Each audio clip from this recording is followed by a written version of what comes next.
You pour in blood, sweat, and tears, and then your ass gets swept by Penske. Welcome back to Motorsport 101.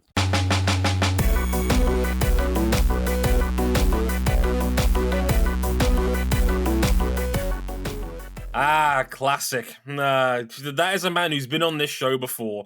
Hey, everybody, welcome to episode 517 of Motorsport 101. I'm your friendly neighborhood host, Dre Harrison. Glad you could join us for another doubleheader of tapings this week, because we had a lot of shit go down this weekend, and next week is the motherload of all motorsport weekends. I mean, Formula One at Monaco, the Indy 500 version 108. We have MotoGP at Catalonia. We got Formula E in Shanghai.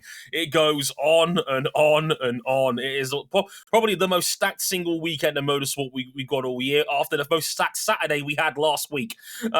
Shit's wild, let me tell you. But glad you could join us. This is our Indy 500 preview special. We'll be talking a little bit about the qualifying and the week that has been at the Indianapolis Motor Speedway. And joining me, first of all, is our regular, and that's Mr. RJ O'Connell. Hello, sir. Hello. Yes, you could even say that this Sunday is going to be a day filled with classic races. A day of classics, even, if you will. No immediate plans to do like any Day of Classics special streams. We're probably just... Is it safe to say we're mostly just keeping it with our own, our Discord community, just chilling there? Yeah, most likely. Yeah, I'm a bit too busy. I'm a bit too busy these weekends now to be able to do things like that, because I've got to, put podcasts together for the Motorsport Network. Nah, but yeah, it's got to be done. Suffering from success, Dre Harrison, as always. Suffering from success, indeed. So yeah, that's a thing. So I would happily live stream this if I could, but unfortunately, needs must. It is what it is. It is what it is. Now, normally, the rest of our mediocre whiteboard quotient would be filled by Cam Buckley, but due to prior commitments, we've instead drafted FrontStretch.com's Christopher DeHardian, who has actually been at the Indianapolis Motor Speedway this past week. Yes, and Dre, how could you possibly forget? There's two more races that's going to be taking place on Sunday. We've got the NASCAR Coca-Cola 600, and probably the most prestigious race of all, the High Limit Racing Sprint Car Series at Port Royal Speedway. Is this how we shoehorn in Kyle Larson setting the rookie qualifying record? Single lap, yes. Which, by the way, the driver he took that away from was Benjamin Peterson. Of all people, Benjamin Soddin Peterson. Yes, the man who... I remember even before that qualifier, he had a no-toe lap of 235 miles an hour last year. Like, shit was wild, to say the least. And also, it took us 2.5 minutes on this recording for Chris to get a short track reference in. That was quick, even by your standards, sir. I'm personally like deeply offended that the Fuji Super Tech 24 Hours Super Taku Series biggest event of the season was not mentioned as part of the Day of Classics, and I commentated a third of that last year. I feel like you're playing favorites just a little bit here, O'Connell. Just a smidge. It's a big weekend of racing. It is. Like, I cannot deny this. But, yeah, we're going to be talking about the Indy 500 preview in a little bit. We're talking about Penske locking out the front row for the first time since 1988 on their end. And we'll get into a little bit of that, how we got here to this point, some of the secrets and necessary little tricks they've got to get up the field. And we'll be talking about a ultra-dramatic bump day where pretty much everybody in the last four, fighting for the last three spots, had a horror show to tell. And, of course, we'll run down the whole grid and talk about the threat of the weather kicking in. Was, hey, we might just get a Monday 500 here. Who knows? We'll have to wait and see. But before we get into that, it's time we bring back an old established Motorsport 101 tradition. And we've not talked about this in quite a while. It's Fight Club here at Motorsport 101. It is Fight Club, because for those who may have missed it this past weekend, alongside the helicopter flight of a certain Hendrick driver come into the track like he was president, let's just say a certain Kyle Busch took out Ricky Stenhouse Jr. on lap 2 of the All-Star race at North Wilkesboro. Well, this is a live reaction to this. We're going to roll the footage here, and RJ's got the video, and there's a mutual conversation between Stenhouse and Kyle Busch, and then out of nowhere, Wait for it. Wait for it. Yeah. And looks the other way, and bang! Stenhouse clocks Kyle Busch with an incredible right hand. Straight punch. Stenhouse gets taken down. Kyle Busch gets afters from Ricky Stenhouse Jr.'s dad. Yeah, Stenhouse Sr., who's now been indefinitely suspended from NASCAR for pulling Busch away and then sucker punching him. Which I didn't realize that when it came to NASCAR fights, we have rules here of discourse. You do not sucker punch your man after putting him in a full Nelson, as you do. Apparently, Toowoomba rules don't apply. The one punch rule doesn't apply here. Look, what I find hilarious about this is that Stenhouse has been taken out. He's gone back to his motorhome. He's had a shower. He's gotten changed. He's waited for over 2 hours for this race to finish. And he was still angry enough to immediately cold clock this man in the jaw. He said he was going to do it, and he stood on business. I also want to play for y'all the Bob Pockrass perspective, because this one's also done the rounds. Oh yeah, this is glorious. He is like right up in this. You get a close up look of you get to hear the entire conversation. Mm-hmm. Yep. We all hit each other. Kyle Busch says. It happened. Go back and watch it. Bam! Stenhouse cold cocks him and pop. and then this has been going out the rounds. Bob Pockrass gets so twisted up in this whole ordeal that the face that he makes is now his new avatar on socials. Brilliant. That is wonderful. Way to lean into it. The Hardy the Chat, but certified nut face. You uncouth man. What's wrong with you? But no, it's true.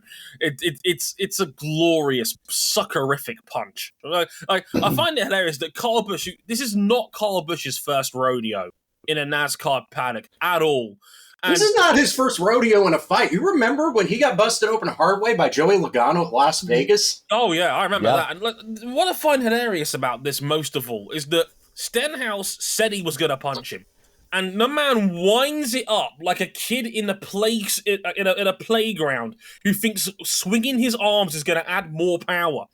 Like Gunjack from the Tekken games. 1, 2, 3, 4, 5, and then he still hits him clean in the jaw with a punch. It's a better punch than anything Tyson Fury landed in Saudi Arabia this past weekend. It's glorious. And Stenhouse got fined $75,000 for that punch, which I find it hilarious that NASCAR was all over putting that on social media. The marketing team absolutely got a kick out of this because American motorsport loves a good beef. This was Wagyu beef. It was wonderful. It was grilled to perfection. And then the officials were like, can't be having this. 75. Like, this is a race that was purely for cash. Stenhouse was trying to win $1 million off this race, and he left North Wilkesboro $75,000 down. It's like he's gone to Vegas. This is why Matt Weaver wrote for Sportsnot his opinion column titled "Actions Detrimental to NASCAR." Please. If anything, I think Stenhouse Jr. just got this record fine because inflation has meant money was worth less than it used to be. Clearly, the rate of inflation has bumped this up. This was actually like a $10,000 fine, but the rate of inflation just bumped up to 75 just because, clearly. So yeah, multiple crew members suspended. Stenhouse Sr. indefinitely suspended for suckerific behavior. And Stenhouse himself was fined $75,000 for an incident that got more hype than anything else during that entire North Wilkesboro weekend, despite the fact, one, you could swim home from that track on Saturday night. And two, no one gave a shit that Joey Logano won $1 million. No one cared. I thought that was hilarious. I would like to describe from the Channel 6 newsletter from friend of the show, Spencer Hall, about the fight report of Stenhouse Jr. versus Busch. The technique displayed is pure toddler anger. First, inflate to maximum height with arm trailing behind. Second, wait for arm to whiplash around the body for optimal force generation. Third, purchase this new Chevrolet Equinox and drive it off lot today with only 27.5% APR. He's punching like one of those wobbly men inflatables outside a car dealership. And it landed. Clean. So I'm looking at the replies on Weaver's column, and one of the things that I'm seeing here is an advertisement from the FBI. Hate crimes not only harm victims, but also strike fear into their communities. Oh, my God. Are you telling me that all of a sudden, because of one punch, Ricky Stenhouse Jr. is now on the FBI's most wanted list? I don't know. We've watched a lot of like super speedway races where we feel like, yeah, this man should at least be on a watch list. Yeah, that's probably fair and valid. Right, that's Fight Club for you from North Wilkesboro Speedway, because goodness me, we had to mention that on this show. It's a glorious punch, if I do say so. If you haven't seen it on social media, please go out of your way to find it. You'll get a kick out of it like we did.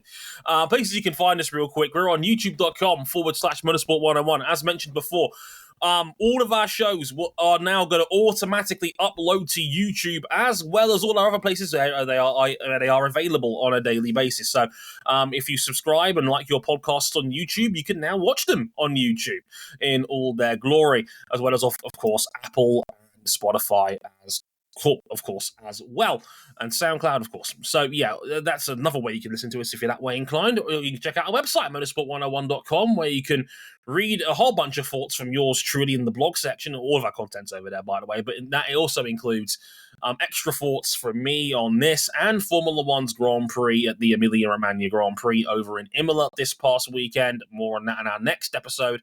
And you can follow us on social media, motorsport_101 on Elon Musk's failed business investment. You can also catch us on Instagram at motorsport101pod.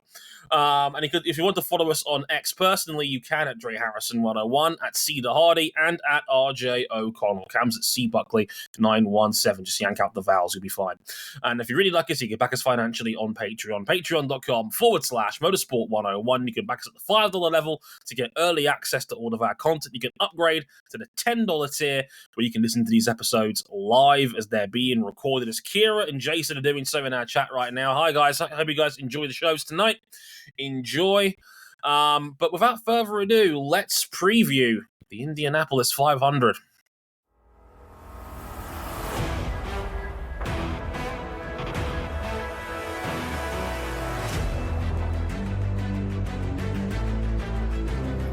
And let's start at the top of the order. And on it for the third year in a row, the 4-lap pole position qualifying record fell as Scott McLaughlin made history with a 234.220 mile per hour 4-lap average to front Team Penske's first front row lockout in the Indianapolis 500 since 1988. Back then, it was Rick Mears, Al Unser Sr., and Danny Sullivan. This year, it is Scott McLaughlin, Will Power, and Joseph Newgarden. It is the first Penske top 10 start since Simon Pagenaud swept the month of May, the Grand Prix in the 500, back in 2019. So, Chris, you were there. What'd you make of this? What seems like a miraculous turnaround, which is a strange thing to say for a team that is going to try and run up the score with its 20th Indianapolis 500 win?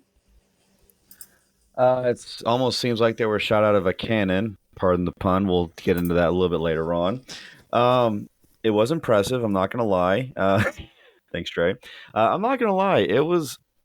I was a little bit shocked because we had seen Alexander Rossi be very strong in practice. Tire fall off can be very, very wild, but of course, as you're getting later on into the top 6 shootout, then the shadows go across the track a little bit more. But yeah, it was.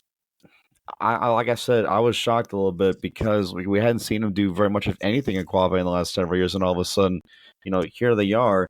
And then I guess it's kind of weird because it's like, oh wow, the B team might actually be better than the A team at Penske with all the recent suspensions.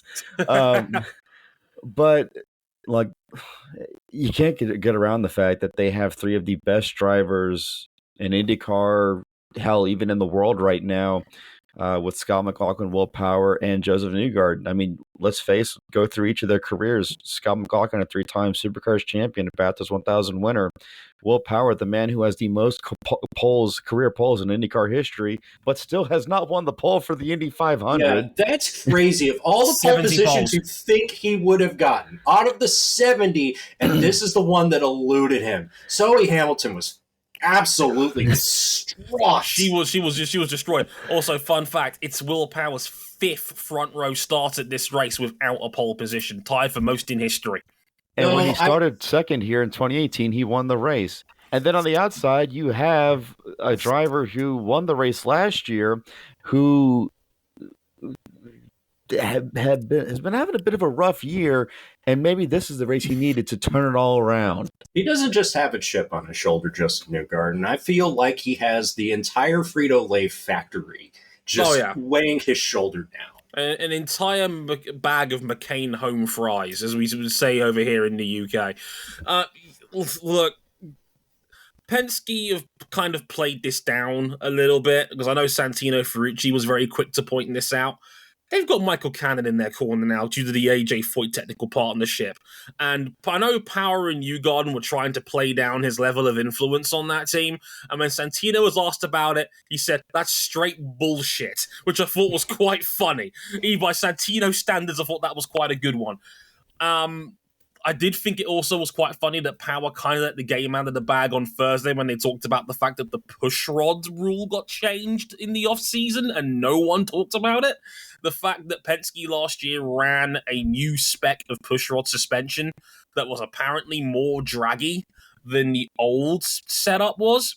And then in the off-season, the rules changed so that everybody had to run that spec of push rod suspension, and it seemingly has slowed the field down, because this year's grid is not as fast as last year's. Last year's was the fastest average of all time. It was 232.1 was the average last year of this grid, was the highest ever.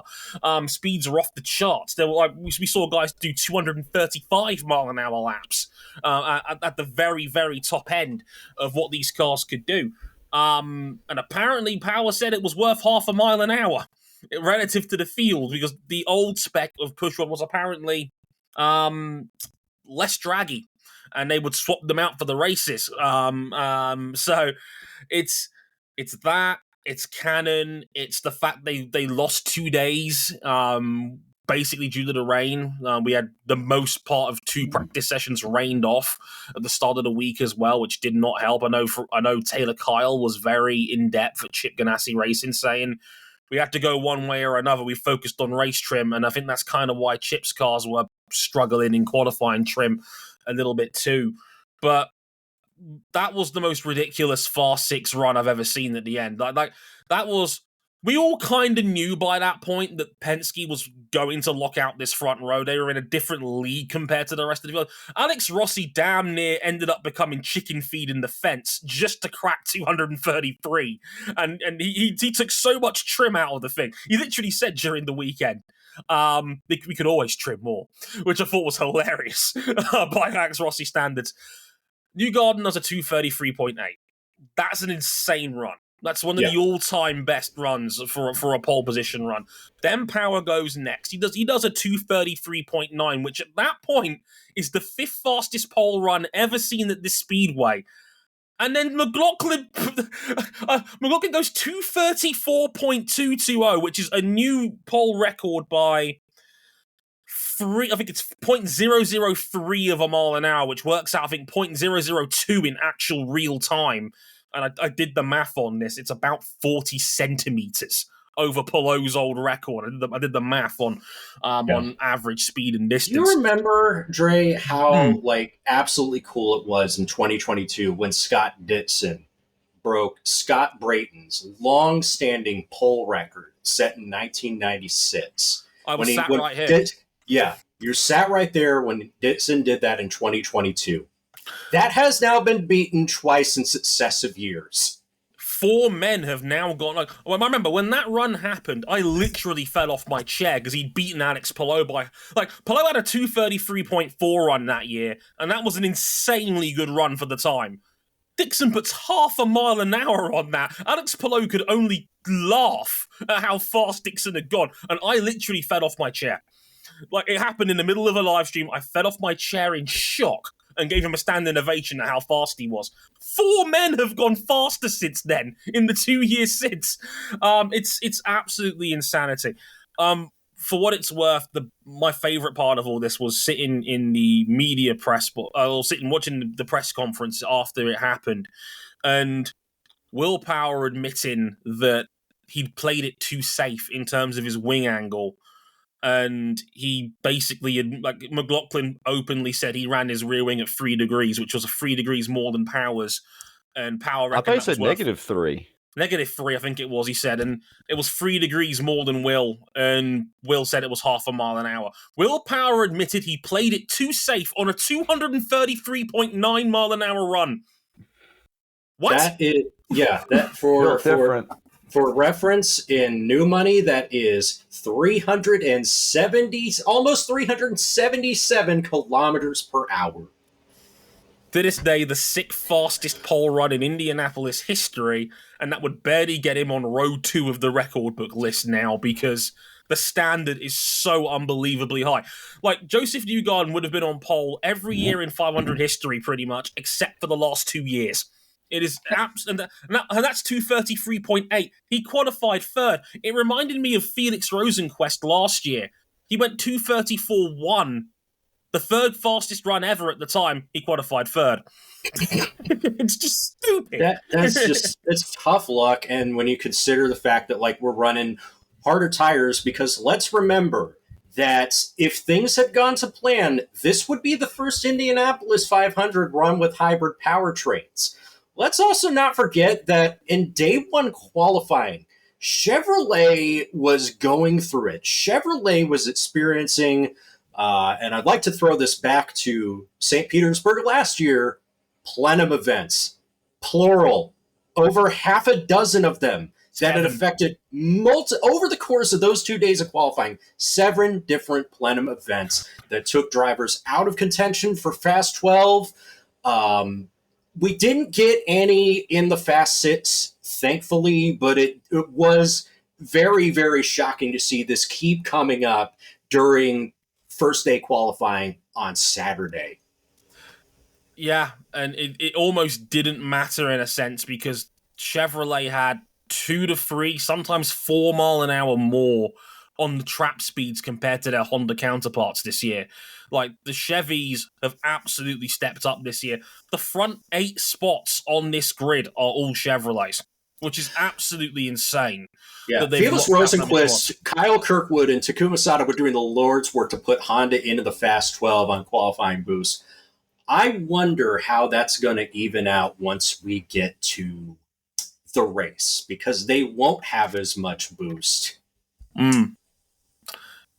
Absolutely insane stuff. I mean, yeah, say what you will about, and I want to make this point abundantly clear, say what you will about push rods, setups, who you've got in your paddock. It still takes a set of steel ones to be able to go out and do what Scott McLaughlin just did. And you know what's crazy? Kyle Larson is here this weekend, and Kyle Larson is seen by many people as the best racing driver in the world today because of his versatility and disciplines. I find it disappointing to a degree.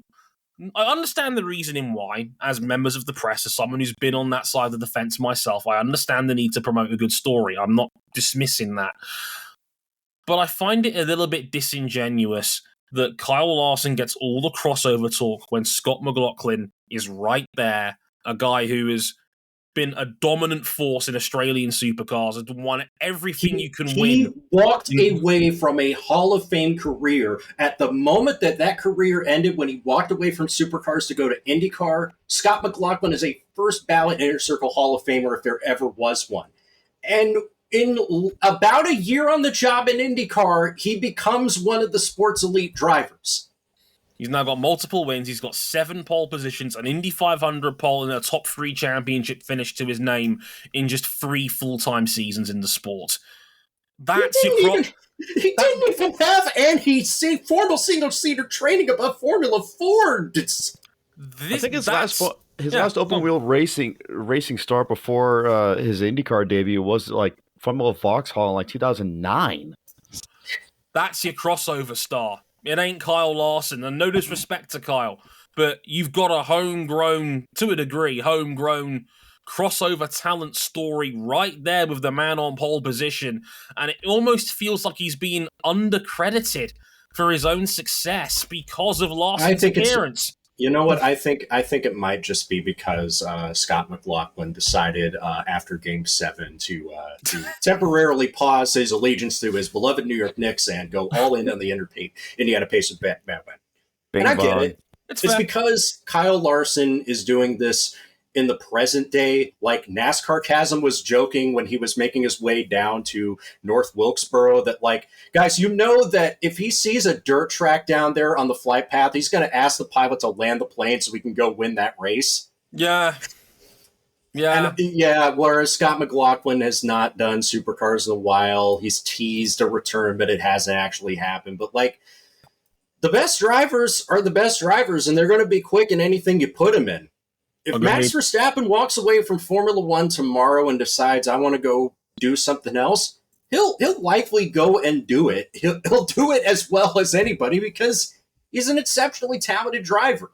If you put Max Verstappen in a GT3 car tomorrow, I'm sure he'd be competitive right away. It's just, why would you want to be a crossover star when you're in Formula One making 50 million quid a year and being an all-time great in that sport already? Do you know why people are sad that Sebastian Vettel's not driving a Porsche 963 at Le Mans this year? Yeah. It might be next year for all we know. There's something there with that, but people love a good crossover story, and I get that. I can totally understand why, but it feels like it was a bit of a misdirection from those in the press who should know better. That's just my general thoughts on that.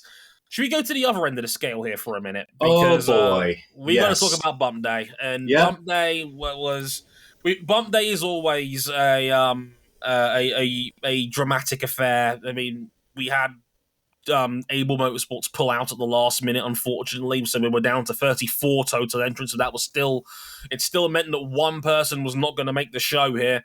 And in the final four, we had Katherine Legge, Graham Rahal, Marcus Ericsson, and Nolan Siegel all fighting to escape the dreaded 34 spot. And to break it down, each person involved had a horror story of their own to get to this point in the first place. Katherine Legge, bless her heart, in a fantastic Elf-sponsored car, Eyes, Lips, Face, and now a sponsor of the series as a whole. So brilliant job from Katherine Legge to promote the Elf brand, and to the point where they now want to tie up with the series. It's a huge win for them. Katherine Legge is a fantastic ambassador for this race and for women in motorsport in general. But she had to wheel the ever-loving shit out of her car just to try and avoid being here.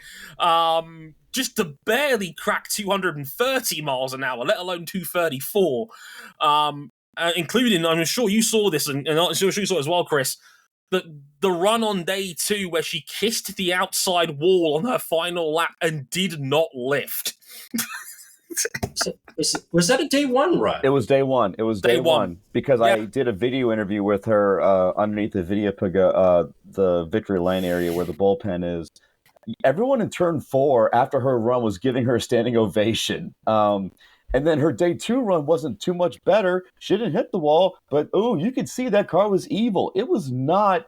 It was not a car that. No, it was not a car that a lot of people would feel comfortable driving. But Katherine Legge said, you know what, I got to get this run done, get it in the show, and she did. She was the fastest qualifier on the last row shootout to qualify 31st, and really, it almost, this is really strange, every single competitor in the last row shootout had something wildly out of proportion in terms of how they got there in the first place and how bad their session went. Marcus Ericsson starting 32nd. He had a crash on Thursday. He clipped the curb on the inside of turn 4, spun and hit the outside wall. The car spun again and hit the inside wall, and then hit the pit road attenuator separating pit wall from the racetrack. his team switched over to their backup tub because the body panels on that car were actually tailor made to fit that tub and weren't going to fit the primary car all that well. So that's why they made the switch to that car, because a lot of these teams have work on these body panels to reduce the seams in the bodywork just that ever so little bit amount. And so that's why they went to the backup tub. And then here comes Marcus out on his run, and he all of a sudden becomes Tom Brady. Because he forgot to count to 4. And I say that. So he wasn't the only one that had issues on that run. I want to make sure that I'm very, very clear about this. I'm sitting in the media center in my spot at the Indianapolis Motor Speedway, and I'm looking at the run with Marcus going by. And they put up lap 1 on the screen. It says 230.533 miles an hour. And then I look to the row of TVs in front of that, and then I realized something. Wait a minute. That was actually lap 2. Yeah, NBC did not put the lap 1 speed on the graphics on the TV. Speedway timing and scoring and the television team for the international broadcast were out of sync as to which lap Marcus Ericsson was on. And then none of that mattered because Marcus Ericsson didn't know what lap he was on. He lifts taking the white flag. And if he'd gotten bumped from the field like that, that would have been that's probably the most embarrassing gaffe. I remember Paul Tracy and Jay Howard taking themselves out of the Indianapolis 500 thinking they could go faster and then going slower in 2010. That would have been magnitudes worse from a guy who should be who many people say should be a back-to-back Indianapolis 500 winner at this stage. If Aruba was still around, the American Auto Racing Riders and Broadcasters Association, if that organization was still around, this would be a primary candidate for what has been called the Jigger Award, named after Jigger Soroy, who in 1969 the team waved off his qualifying run, which in hindsight would have put him on the pole position for that year's race, and he never made the Indy 500 starting field after that. For the record, Marcus Ericsson's run laps were 230.995, 230.533, 230.433, and his fourth lap was somewhere around 196.5 miles an hour. His 4-lap average at that time was 220 point something miles an hour. If he'd gone full speed on his 4th lap, he would have absolutely made it in with no problem whatsoever. And easily.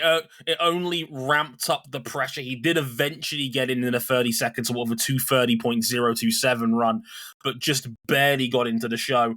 Graham Rahal, who had his 2nd straight bump day, and also has a unique stat. He's the only man in Indy 500 history to qualify in 33rd place back-to-back. Except he didn't qualify in 33rd place last year. He was the injury substitute for Stephen Wilson. He started 33rd.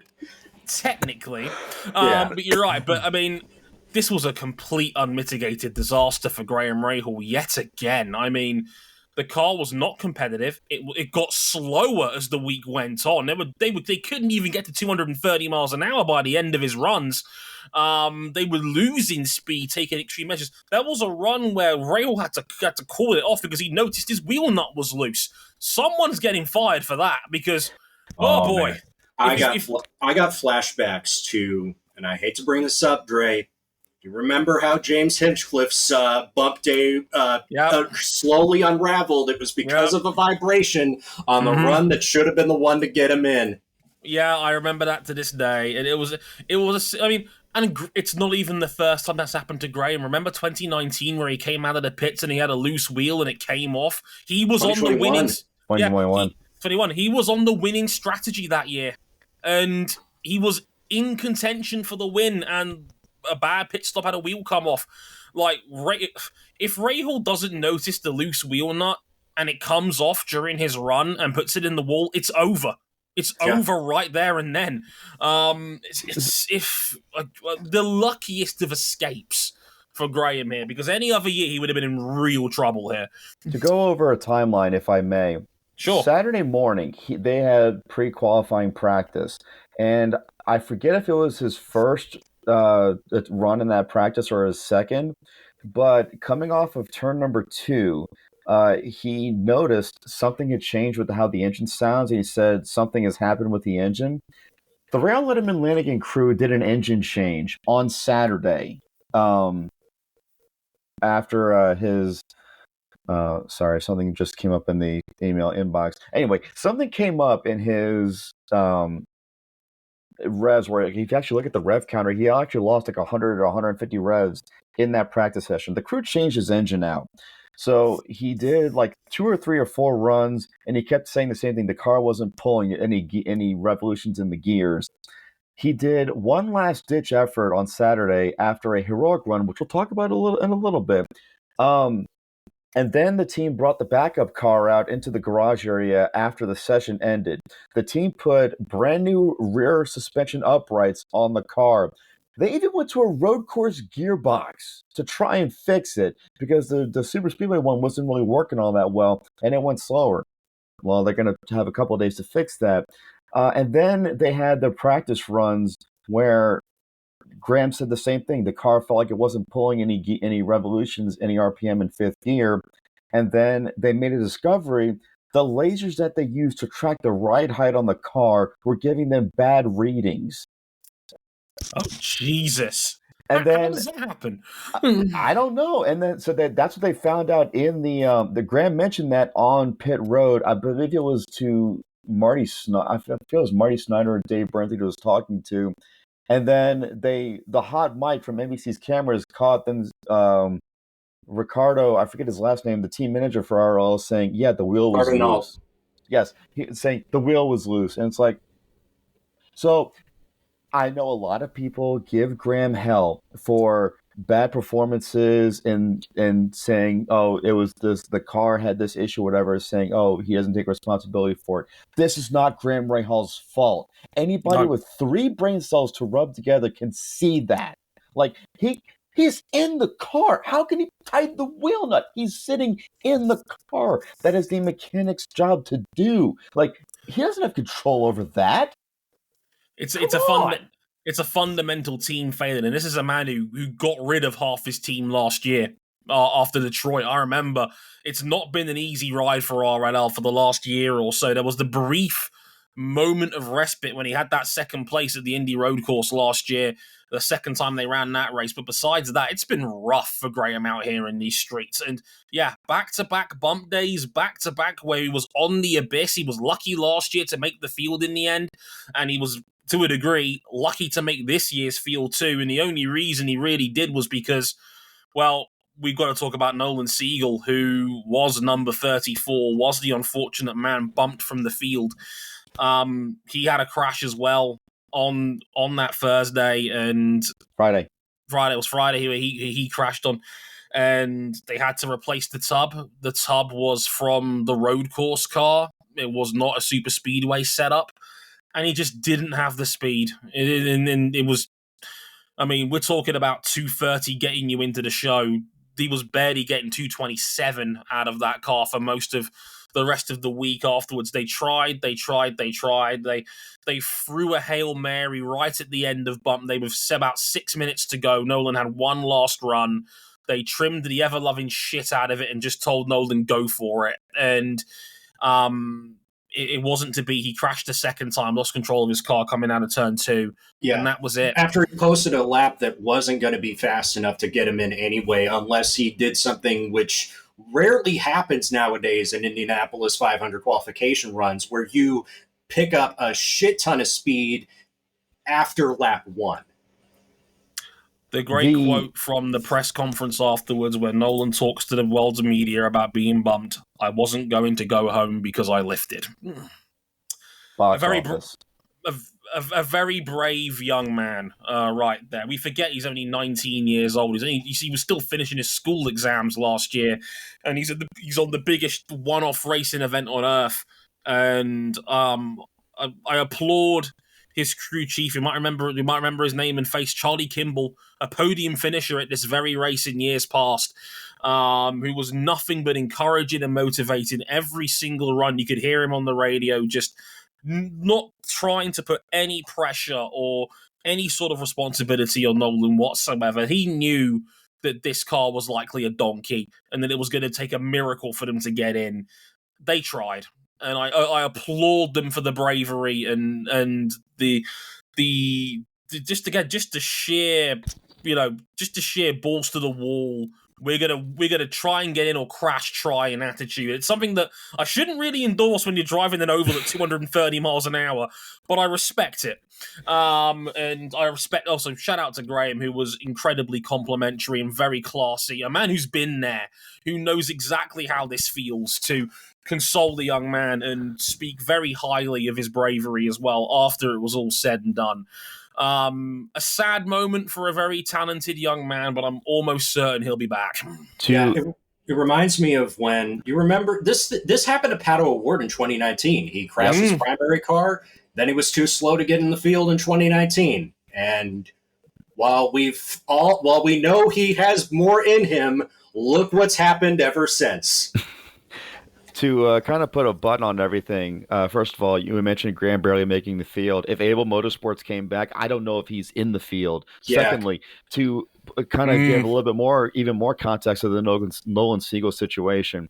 On Saturday, yes, his runs were 226 and 228 miles an hour. They cranked a lot of downforce on that car to make it comfortable. I spoke with a team member of Dale Coyne Racing's Sunday morning early Sunday afternoon after the practice session that they did, because there was a practice session for the Fast 12 and another practice session for the last row shootout. I spoke to him before the last row shootout, and I said, was it a case of just cranking on the downforce? He said, yeah, we had to get him comfortable. I said, if you crank the downforce out of that car and trim it, can he make this show if he doesn't lift? And the person's response was, that's the key. It was all or nothing, wasn't it? I mean, it's just Jack Harvey from last year all over again. 8 minutes to go, puts in a run that wasn't quite good enough. Sod the cooling. We're going down the road again, all or nothing, and they got it by a miracle run right at the end when that engine was about to explode. I cannot stress this enough. It's this drama that makes this the greatest moment of any IndyCar season. I love the qualifying for this event. I said this on Twitter, and I will say it again. They want they wanted to guarantee spots for this race again. Sod that. You kill this. You kill the aura and the magnitude of this race by putting 25 guaranteed spots in for the full timers. Yeah. It's the unpredictability, the drama and the stakes and the risk of not making this event that makes it what it is. You cannot, for the life of the series, kill that. No chance. And I'm glad they haven't, because man alive, this was incredible TV. You're so right there. It's like, look at the other crown jewel races. Le Mans is now invitation only. Monaco, like every Formula One race, hasn't had a full grid in almost 30 years. Daytona 500 qualifying and the duels used to be unpredictable like that, crazy unpredictable like that, because you'd have almost 60 cars fighting for 43 spots on the grid. And now you're lucky if you get any over the maximum 40 starters for a Daytona 500. They didn't even have 2 hours of practice for Daytona. Their first practice session was the Friday before the race and the Saturday before the race. That was it. They had nothing pre-qualifying. They had nothing before the duels. They had 2 50-minute sessions, and that was it. It's just... I know we could always have more cars attempt to qualify for the Indianapolis 500, and I hope, even in a scenario, if one of two engine manufacturers walks away, that there will be enough engines to go around for more people to make the Indianapolis 500. Dre, you said it. This is the best format. This is the best qualifying format in all of motorsports, in my opinion. Agreed. 100%. 110%. I'm glad that it seems like they are getting some sense in their heads and realizing we cannot guarantee starting spots for the Indianapolis 500. Every other race is fine. It's priceless. Not the 500. It's priceless. You can't do it. And look, this is coming from a guy who, generally speaking, loves Formula One and MotoGP's qualifying formats. They are guaranteed bangers week in, week out. I mean, Monaco's coming up this weekend. That'll be the highlight of one of the highlights of the F1 season. Monaco Q3 is always a banger. Look at last year, Verstappen putting off the third sector of the gods to steal pole off Fernando Alonso, which would have likely been his first win in a decade if he starts that race from the front. Monaco Q3 is a banger. I'm not denying this. For anyone who thinks I'm playing favourites of series here, this is the best qualifying spectacle in the world. Nothing tops this. It's a beautiful, beautiful thing. So with that in mind... It's all single car. And it's all single car. It's a beautiful thing. Right, let's run down this grid and let's talk about some of the little stories in between we haven't missed. Front row, you know it by now. Scott McLaughlin with that record-breaking 234.220. Will Power in second. Joseph Newgarden third. An extra note I wanted to make out here as well. That press conference afterwards on Friday, like, seeing McLaughlin and Newgarden sat on both ends of the table was like two divorced parents who have come together to watch their daughter in a very awkward nativity play. It was very funny to me. Those two clearly don't get along now, and they're trying to hide the reason why. It's very fun. And Will Power is the daughter at the nativity play. He's just sat there just minding his own business, talking about how this run was far too safe while some guy with a microphone's asking him awkward questions. Chris. This run reinforces my feeling that if Will Power is walking away from Penske at the end of the year, it is on his own terms walking out on top, because there is no way Team Penske can justify easing him out the door for performance reasons like they did with Elio Castroneves at the end of 2017. He's finished second in every race this year except for Long Beach, where he finished sixth. And he's qualified in second place on 3 out of the 5 race weekends we've had so far. 6 second places in sessions that matter. It's absolutely insane this year. He's still got it. Second row of the grid, more Chevrolet domination. Alexander Rossi, the 2016 winner. Of course, Kyle Larson, the former NASCAR Cup Series champion, doing the double for the first time. And Santino Ferrucci for AJ Foyt Racing, who has not won the Indianapolis 500 in 25 years. Kenny Brack did it in 1999. That's the last time the number 14 has made it to victory lane at the Indianapolis 500. Great to see Kenny Brack back at the track of RLR, by the way. Look at in great shape. It looks like he could get back in that car tomorrow, bless him. Alex Rossi had to trim the shit out of it just to get to 2.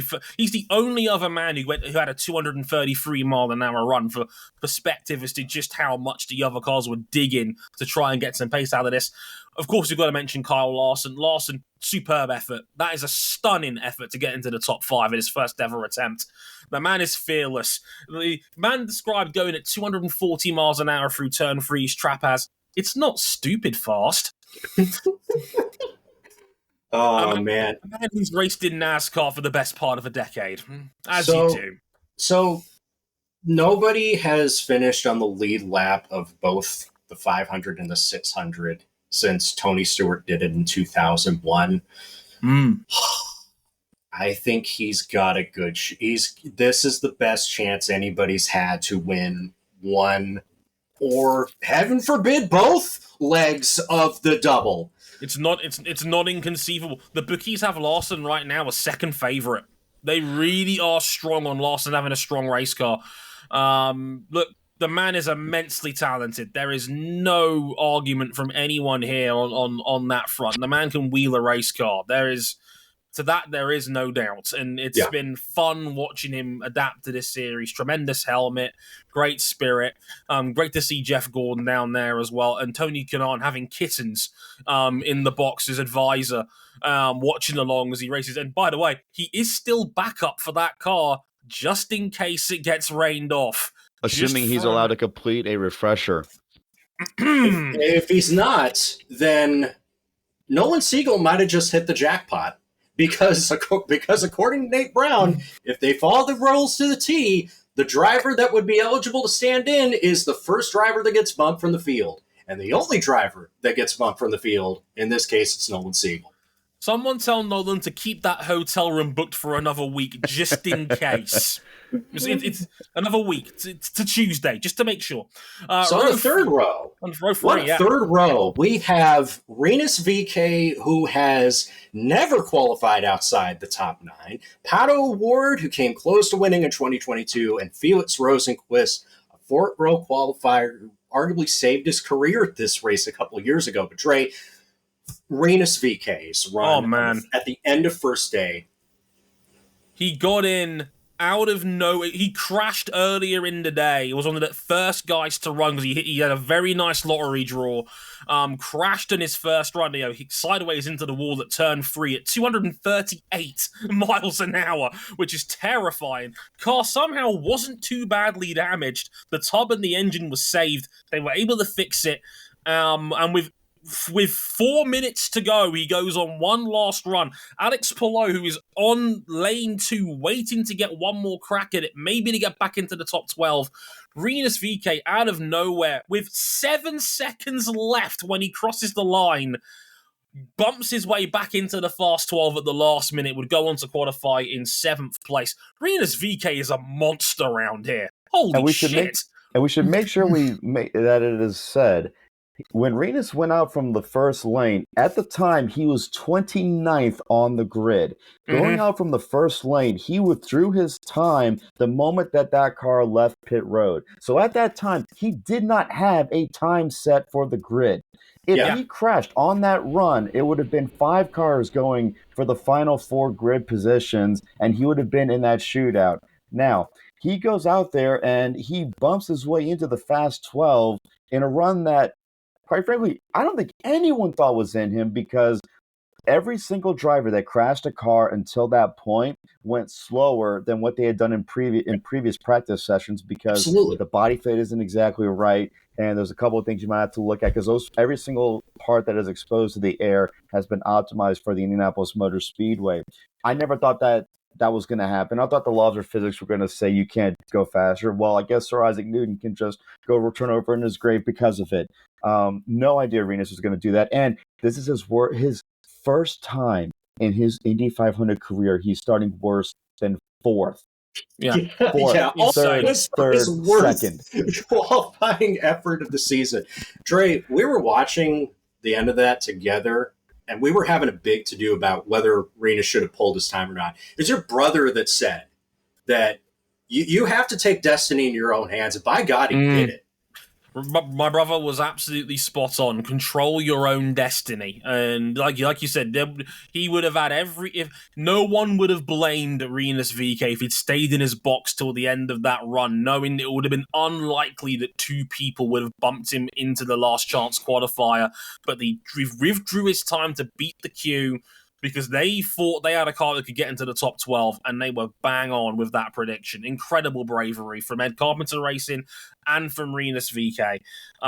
Sensational run from them alongside Felix, and as mentioned before, Felix first Honda on the grid, which is wild given he's in P9. Row 4, Takuma Sato, Kyle Kirkwood, and Ryan Hunter-Reay. Takuma Sato in an RLL car making the fast 12. That is sensational from the full-time Honda executive and part-time racing driver, who's now 47 years of age, and he's now old enough that his son is now racing. Do you feel old yet?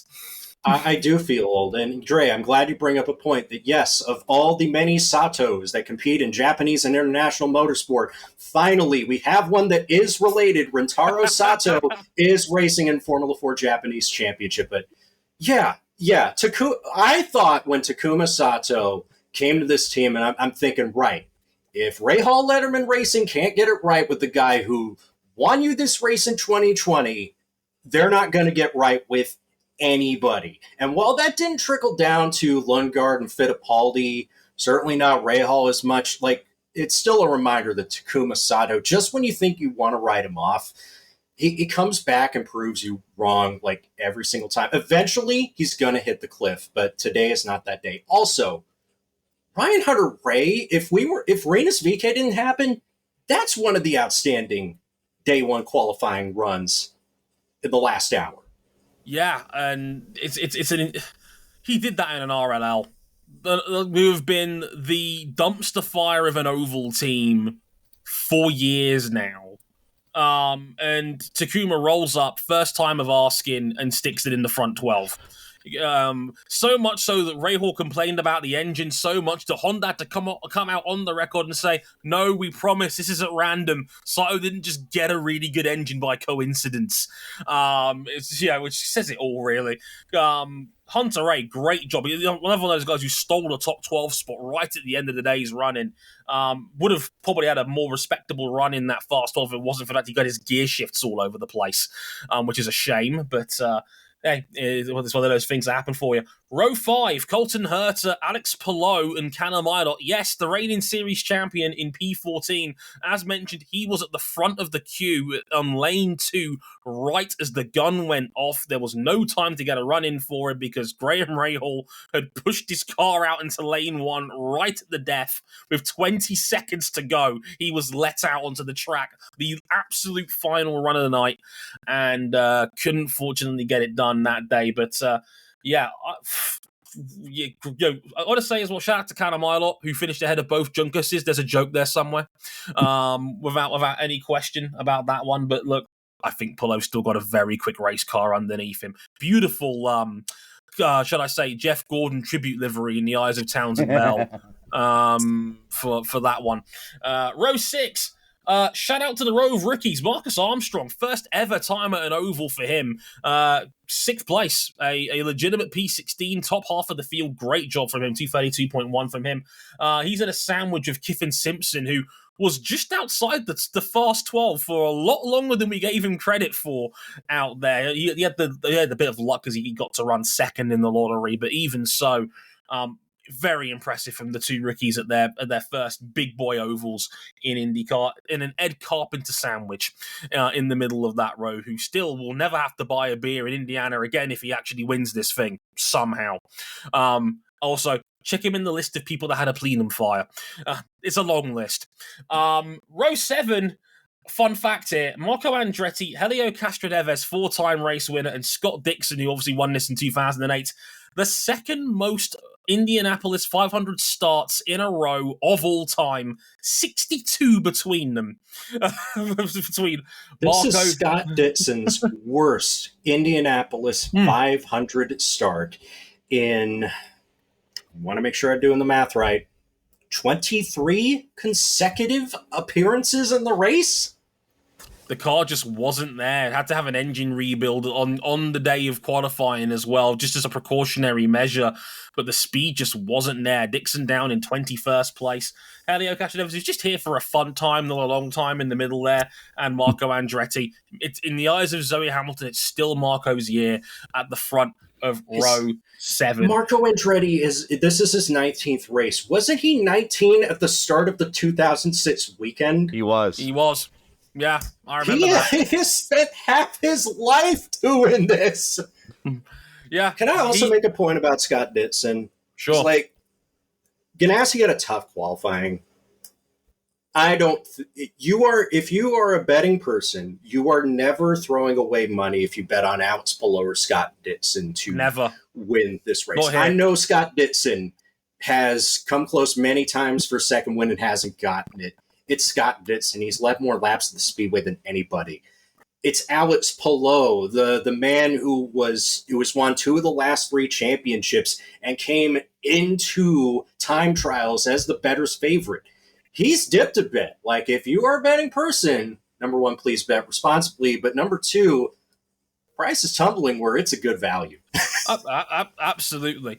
Row 8 is what I like to call the plenum fire row. Augustine Canapino, Stingray Robb, and Christian Rasmussen. The inside and the outside of this row both had plenum events for their drivers, for Canapino and Rasmussen, who were on runs that were fast 12 quality. They were looking good for a fast 12 spot, and they both suffered plenum fires in the middle of their runs that killed their runoff altogether, because a plenum event will shut the engine off briefly, which is a run killer, no matter which way you slice Augustine Canapino was hot, and he had every reason to be, because that was a run that I think could have put him in contention for a fast sit spot. Oh, The first lap was 2:33.2. It was a huge first lap out of a Juncos. We've never seen them have that kind of speed around here, not in years. Yeah, it was. Canapino understandably was absolutely heated, and he had every right to be because he was on for a really good run. And I'm so glad that Christian Rasmussen is getting a chance to show he's got a bit of speed in him because that car was quick until his Plenum event happened. I've said it before.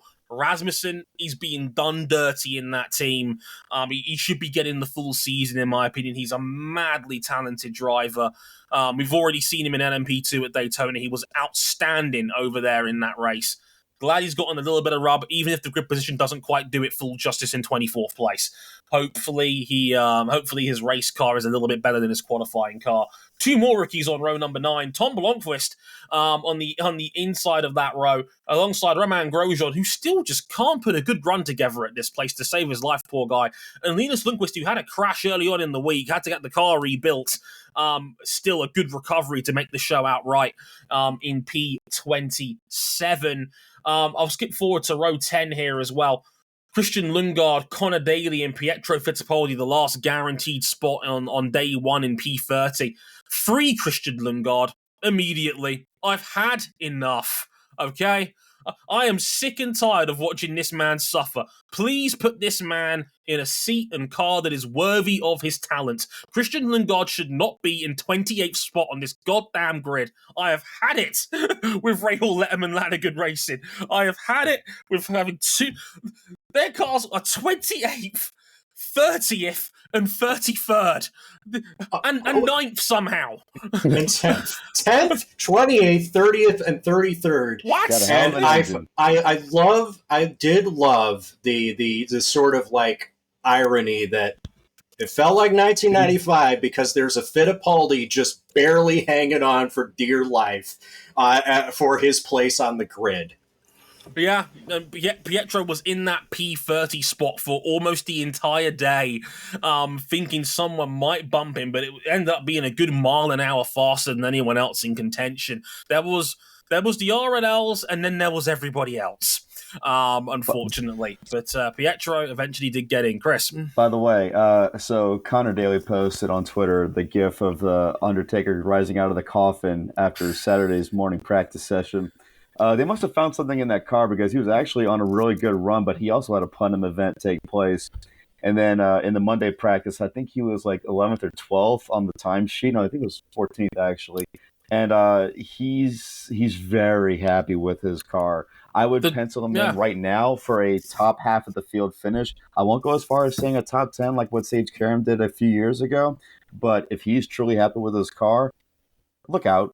And keep in mind, this is another guy who, just like Ed Carpenter, if he somehow wins this race, he never has to buy a beer in the state of Indiana ever again. I don't even think he has to buy milk or bread or eggs in the state of Indiana. The whole track will just collapse. It's on the house. He is the definition of the hometown hero, Connor Daly, and I completely agree with Chris. I think he's got a top 15 car comfortably right now. That Drea Reinebold team looks quick this time around. Hunter Ray made the Fast 12 outright.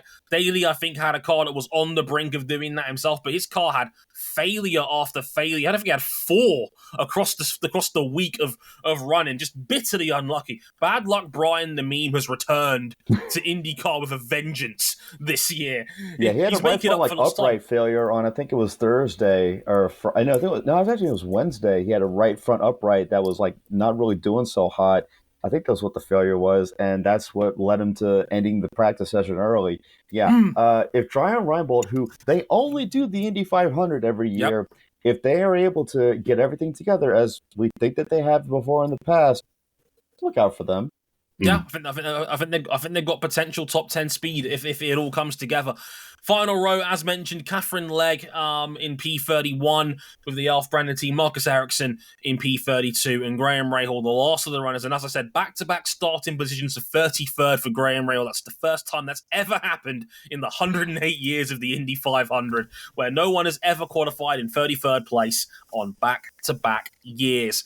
That's your 33 driver field for the 108th running of the Indy 500 this weekend. We haven't asked this question because we do this way before the regulars on this show. Before we get out of here, Chris DeHardy, who is your pick for the win? All right, so I'm going to do what I did in another podcast I recorded last night. I'm going to do three picks: the Penske pick, the favorite pick, and the outside the top 12 pick. Penske pick's going to be Will Power because the last time that he started second in this race, he won it. My favorite pick or my heavy contender pick will be Felix Rosenquist. I think he's got a great I like car, Felix. Yeah. and he has done great things for Meyer Shank Racing earlier this season, and I think he's got a nice piece. Uh, my outside the top 12 pick is going to be Colton Herta. He's very happy with his car, and he looked very racy in the practice session on Monday. And as a bit of a wild card, I will say that Kyle Larson will finish either seventh or eighth in this race. I think that he will do a very good job during the race, but I think when you get to the last 50 laps of this race, they're not going to play nice with them anymore.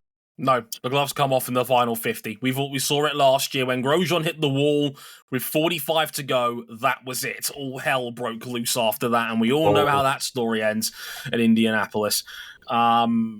I'm sticking with my original pick of Alex Palou. I picked him when the season started to win this race. I know the qualifying spot isn't ideal. Chip Ganassi tends to have fast race cars, and I've said it before, I think he's been one of the fastest dudes at this speedway for the last 3 years now, and it wouldn't surprise me if he clawed his way into contention down the back stretch. Certainly, both you and Cam picked Alex Palou before the start of the season, and that's a solid pick. Remind me, who did I go with again? I think you went for Pato Award. I still like the pick. I like the pick. I'm not sure McLaren's fast enough this year. They're one of the few teams that could year in and year out take it to Penske. Oh my God! It just narratively, I think Newgarden going back to back would be like Dr. House, just absolutely hilarious. God, I don't. Do I want to change my pick? It would be very hilarious if the quote-unquote people's champion now wins 2 500s in a row. Where's my respect, etc. And he'll also get a massive bonus from Borg Warner for being the first driver to pick up the rolling bonus year over year over year of winning the 500 back to back, which I think that bonus sits at $440,000. Ooh, not bad. You know, if I'm gonna be a chicken shit. I'm gonna be a Penske picker, but I'm not picking the guy you think. I think this is the year Scott McLaughlin wins from the pole position. He's due a good run at the 500. And I know, like, starting on pole, winning the 500, it's not a guarantee. Like, more likely you win from, like, the middle rows than from pole position these days. It feels like he's due. It feels like he's overdue. Yeah. Correct me if I'm wrong. I think the last time that a driver won from pole was actually Pagano back in 2019. That's right. Yeah, 2019 and that epic fight with Alex Rossi. Cam's typing in the chat he might have to pick Scott. Because of the Simon connection. Yeah, it's the Yellow Submarine. Like, again, Roger Penske out there celebrating that pole. Like, shout out to our team guys back at home who I suspended because they have a role to play in this one too. Yep.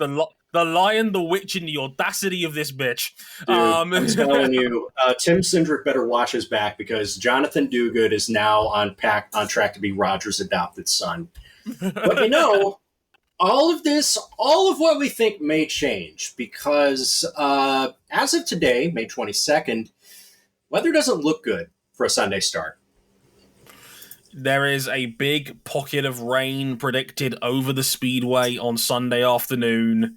That we may not get a race at all. Remember, we have to get to at least 50% before the stewards can call it if it comes in the middle of the race. If not, they will kick this to Monday. Which a big damn window over Terre Haute. Yeah, and that might also affect Kyle Larson's double attempt as well if they can't sort that out as well. Hence why, or if the weather reaches Charlotte. Yeah, who knows? I'll have to wait and see. But yeah, As RJ put in the notes here, last weather shortened 500 was back in 2007, won by Dario Franchitti.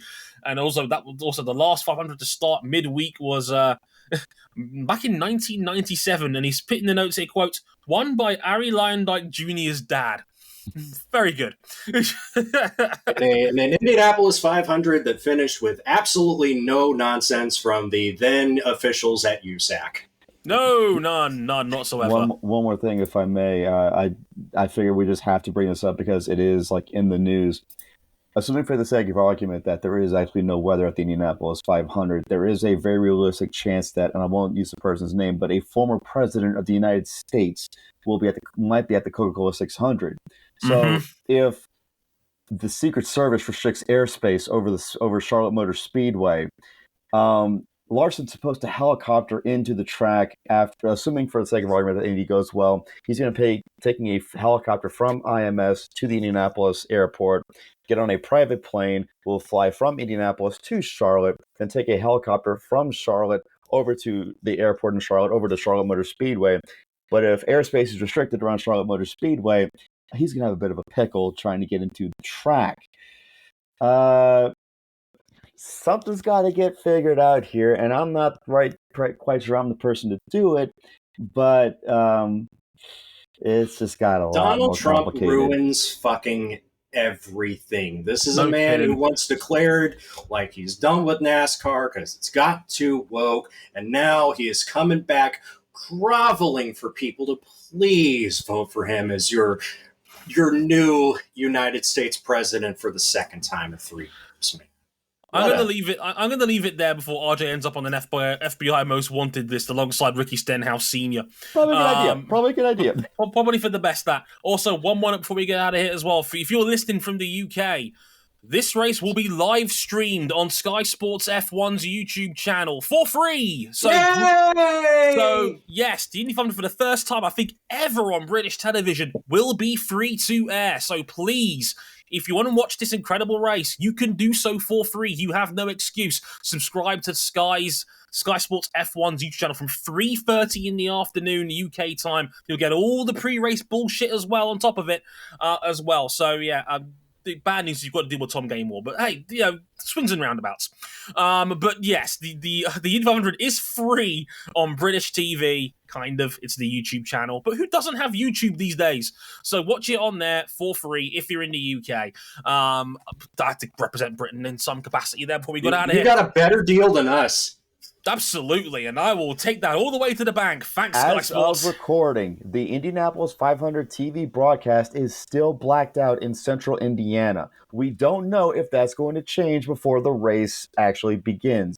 If it does, we'll put out something on Twitter about it. Local blackouts in sports are stupid and always have been stupid. 100% They are stupid agree. and bad. They are the worst. Right, that'll do it for this episode. Thanks very much to Krista Hardy for joining us as ever. You can follow him on Twitter at Cedar Hardy. Well worth a follow. And if you ever get any weird questions in the IndyCar press comments, you know exactly who they've come from. Some of them. Do follow them if you haven't. Do give Chris a follow if you haven't already. And check him out at frontstretch.com. As ever, we'll be back for a full review of this very race. Whether it be Monday or Tuesday sometime next week, we'll have to wait and see. Hopefully the weather stays away. Next episode will be our Formula One Imola Grand Prix review because, hey, Max Verstappen had to win this one, but he had to earn it. And that's always fun, isn't it? Right, until then, I've been Dre Harrison. They've been Krista Hardy and RJ O'Connell. Until next time, thank you very much for listening, and we'll catch you guys next time. Sayonara. Later, y'all. See you.